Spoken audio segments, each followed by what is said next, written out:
Hey everyone, Rob here, and I got some updates on what's been going on here in Iceland regarding the possible eruption within hours, if not days, more likely hours at this point, says the scientists and volcanologists in the news, and this eruption occurring, of course, right by the Blue Lagoon, as we are seeing some amazing footage of the Blue Lagoon area here.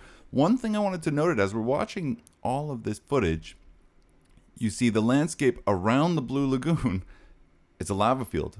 So it should not be surprising to people that the odds of an eruption in this area, I mean, we're seeing it happen month and month and month again.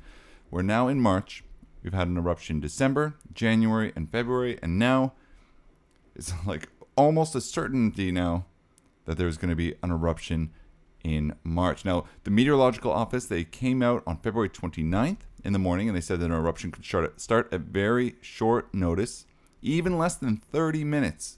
And that's the amount of time that we got at the Blue Lagoon, the last eruption, when it erupted in February. They had a 30-minute warning in the middle of the night to get everyone out.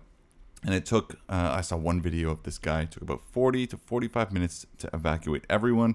And about 3 hours after the eruption, the road was overcome with lava, and so one of the exits was blocked. So the eruption is most likely going to occur in the area between Stora Skogafell and Hagafell, and that's some of the mountains right near the Blue Lagoon. Magma volume under Svartsengi, which is the power plant we see in the distance here, continues to increase, and the rate of land rise remains fairly consistent. The risk assessment map does not take into account some of the weather that's been going on, but it's been pretty good over the past little while, or other factors that may affect the risk of being in danger zones.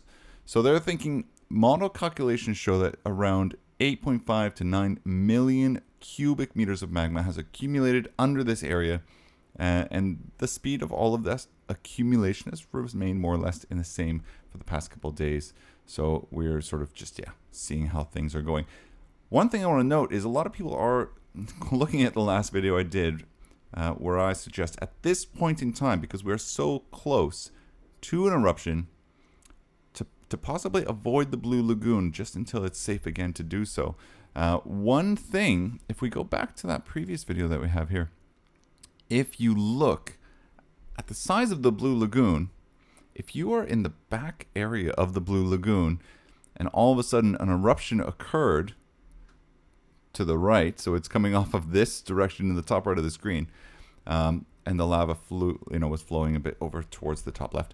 But if you were in the top right, it does take quite some time to swim from this area all the way to the front of the Blue Lagoon, getting changed, and then getting the car and everything like that from the area. Now, if we take a look at the evacuation map, we can see here's the Blue Lagoon, and we can see the hotel and everything like that. Some of these roads, again, were destroyed, so they put lava. Their lava went over this road here that is closed in the top right, and they've created a new road to sort of go over top of the new lava, and you can see these closed roads. So you have a way to escape if you're quick enough. Of course, swimming out of the Blue Lagoon, getting all your stuff, getting to the parking lot. There's buses available, hopefully, and the one thing that I was thinking, if you're at the hotel, maybe you're on a nice vacation, you have a couple drinks, you got a car, you got a rental car, are there enough buses for everyone always at standby in order to evacuate people? That's the one thing that I always wondered, is because if you can't drive yourself, are buses there 24 hours a day ready to ferry people out of this area? Not too sure the actual thing. But in the news, we have, of course, our favorite volcanologist, Thorsdottir, and he's predicting a powerful eruption. It's going to, end quickly, though, and be a very short period of time, but it's going to happen very, very soon. Now, he thought it was going to be March 1st, and we see a bunch of this, he's all over the news, and he's thinking it's going to be March 1st, but in reality, we're already on March 2nd. So it's not going to be March 1st, as he might have thought. But he was interviewed by one of the reporters on one of the evening news stations here in Iceland, where he retracted his previous prediction and instead is now predicting an eruption after the weekend. It's good news for some people that I know, because I have friends coming on Monday to Iceland, not for the volcano, for other reasons, but I sort of laugh. They're coming from Denmark, that maybe they're going to see an eruption from the plane. Now, this isn't the type of eruption that's going to shoot up into the air. It's more of like a leaky faucet kind of thing, but it's still very dangerous, especially when it's nearby. Now, Thorvaldsson, he was saying that he's quite afraid that his prediction is not going to come true this time. And as what he was saying, March 1st and March 2nd, but he says that the eruption might be in the next 2 to 3 days. And we can see some images from previous eruptions here in Thorvaldsson, of course. He was saying that it's perhaps going to be after the weekend. Shouldn't really expect it over the weekend is what he's thinking, but some other people are saying it's hours to days. Could erupt today, Sunday, as he says, but it's very, very close. You know, the land rise is at the point where it's slowing down a little bit, and that's typically what they're seeing before the eruptions. He does expect it's going to be similar as the other ones, very powerful at the start, and it's going to be over within a day or two. But he thinks that it's reached the tolerance limits of accumulation underneath, and it's only a matter of time before the eruption occurs. And he's saying it's going to be similar as what's been going on the past 3-4 months, where everything accumulates. It's shallow magma chamber under Svartsengi. It's approaching 10 million cubic meters, which is similar to what it was before the other eruption started. And then it'll empty really quickly and pour lava out, and then be done with it, sort of thing. Now, when he was asked about the Blue Lagoon, he said that he himself would avoid going to the Blue Lagoon or spending a night in Grindavik, given the short duration of the eruption notice. And you can always go back after the eruption, because once the eruption started, you kind of get an idea of where it is, and it'll end pretty quickly. And when he was asked what his opinion on the fact that there are people staying in Grindavik and visitors in the Blue Lagoon, he was quoted as saying he thinks it would be very nice for people to use the color system that the meteorological agency, the risk assessment, using that system to the maximum. Now, we're approaching an eruption, and it may not be wise to sleep in Grindavik and stay in the Blue Lagoon. And he says, for safety's sake, let's just stop for now. And when asked if he would go, he'd say no. It's better to be safe than sorry, and it's easy to go back when the eruption is over and pick up, all of the stuff that you wanted to do in the area afterwards. Now, of course, at the Icelandic Meteorological Office, experts are monitoring all of the meters and instruments, web cameras, 24 hours a day. Must be exhausting for them, month in, month out, having an eruption in the same area. And they've been waiting all day for something to happen. It could happen at short notice, and they're a bit on edge, so to speak. And this has come from Thorsdottir, a natural disaster expert at the Icelandic Meteorological Office. Now, when something happens, a response plan is immediately activated.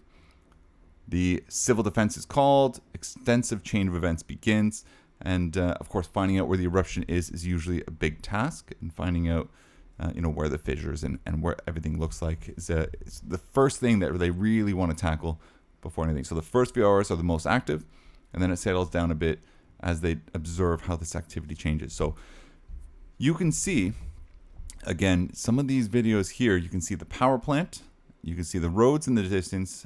Some of these roads are now covered in lava. You see the Blue Lagoon, the sheer size, and what's been going on. One last thing that we want to take a look at as we go over here is we talk a lot about what could happen. And we have this black line here in the center of the screen. This is where the meteorological office expects the fissure to come. The darker purple is the more likely scenario of lava flow after 6 hours. And then as it becomes lighter color, it's least likely. One thing that I want to note is if we're looking towards the Blue Lagoon, we can see they have these protective barriers. And it seems, based on the lava flow models, that it does a pretty good job. But after 6 hours, we do see that there is a chance of some lava flowing out towards the actual waters of the Blue Lagoon. And there's a good chance that the parking lots of the Blue Lagoon are going to be perhaps destroyed, and I believe that's here. And then, of course, all of the new roads that they've built so that people can go to the Blue Lagoon, that's something that might be destroyed again. I mean, it's a high likelihood if the eruption occurs at this line that they think. Coming back to this really quick, this is the land rise, and we can see the red sort of line graph is where we are today. It is sort of the same point as the previous eruptions. This is a couple days old, so we're actually a little bit further ahead. And we can see that all of these stars are eruptions, and the purple square is when we had the earthquake in November. Last but not least, of course, we have the risk assessment area. And we have Area 3, which is this 5A3. That is the highest risk area. That is because that is the area in which the meteorological office assumes this is where the eruption is going to take place. And then, of course, we have orange, which is the second sort of tier down on risk. The Blue Lagoon is in that orange area. We have some visuals here on where the previous lava flow has gone. You can see it went over one of the roads. They have repaved over top of the still hot lava this road here, which connects to the Blue Lagoon. It's super important for them to keep that open for one reason or another. It does employ a lot of people, so there's that. But we can see likelihood of the road being destroyed again within a couple of weeks is pretty high. And then if we go back to the fissure map, we can see likelihood of sort of some of this Blue Lagoon area being destroyed by lava is pretty high as well. Depending on where the location is and how powerful this is. Of course, it's anyone's guess, but this is all of the latest information coming out from the scientists and the instruments and all of the measurements that are coming out of that. So it's not just sort of on a whim. This is actual smarter people than me looking at all of this. So that's it for now. Stay tuned, subscribe, because there is going to be an eruption. If I had to place a bet, there's going to be an eruption. Now that we're in March, it's going to happen in the next few hours or days. And if I was to bet a time, all the other eruptions seem to happen between 5 and 7 a.m. here in Iceland time. So I'm going to guess it's going to be, again, early morning.